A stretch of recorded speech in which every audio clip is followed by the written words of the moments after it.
எல்லோருக்கும் வணக்கங்க. இந்த பதிவில் நம்ம எதை பற்றி பார்க்க போகிறோம்னா, யாருக்கெல்லாம் வீடு கட்டின வீடை வாங்குறது யோகம் அப்படின்னு சொல்லுவோம். சில பேர் வந்து கட்டின வீட்டே வாங்குவாங்க, சில பேர் வாங்கி கட்டுவாங்க இல்லையா.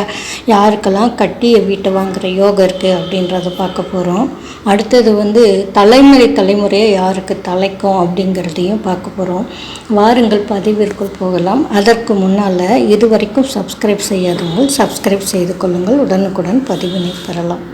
தலைமுறையாக வீடு வந்து நிலைக்கிறது யாருக்கு அப்படின்னு நம்ம பார்த்தோம்னா, 4ஆம் அதிபதி இருக்கார் இல்லைங்களா. 2ஆம் வீட்டில் அல்லது 9ஆம் வீட்டில் அல்லது 10ஆம் வீட்டில் அல்லது 11ஆம் வீட்டில் என்னை மேற்கொண்ட ஏதோன்னு ஒரு வீட்டில் வந்து சுபத்தன்மை பெற்றிருந்தாங்கன்னு வச்சுக்கோங்களேன்.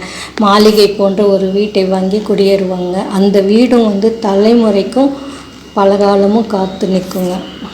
4ஆம் வீடு வந்து சுபத்தன்மை பெற்றிருக்கணுங்க. 4ஆம் இடத்துல கிரகமும் அமையிற கிரகமும் சுபத்தன்மை பெற்றிருக்கணுங்க.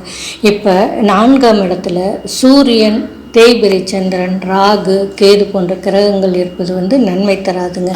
வெகு தூரத்தில் நிலம் அல்லது வீடு வாங்கி போட்டுட்டு ஏண்டா வாங்கி போட்டோம் அப்படின்னு வருந்துவாங்க. அதுவே வந்து உங்களுக்கு வந்து சுக்கிரன், வளர்பிறை சந்திரன், புதன், குரு போன்ற கிரகங்கள் 4ஆம் இடத்துல வந்து இருந்துச்சுன்னு வச்சுக்கோங்களேன். அதோடு வந்து சுபத்தன்மையுடன் காணப்பட்டு அவர்கள் வந்து என்ன பண்ணுவாங்கன்னா, கட்டிய வீட்டை வாங்குவாங்க, புதிதாக வீடு கட்டியும் குடியேறுவாங்க. மொத்தத்தில் அவ்விரண்டுமே அவங்களுக்கு யோகமாக இருக்குங்க.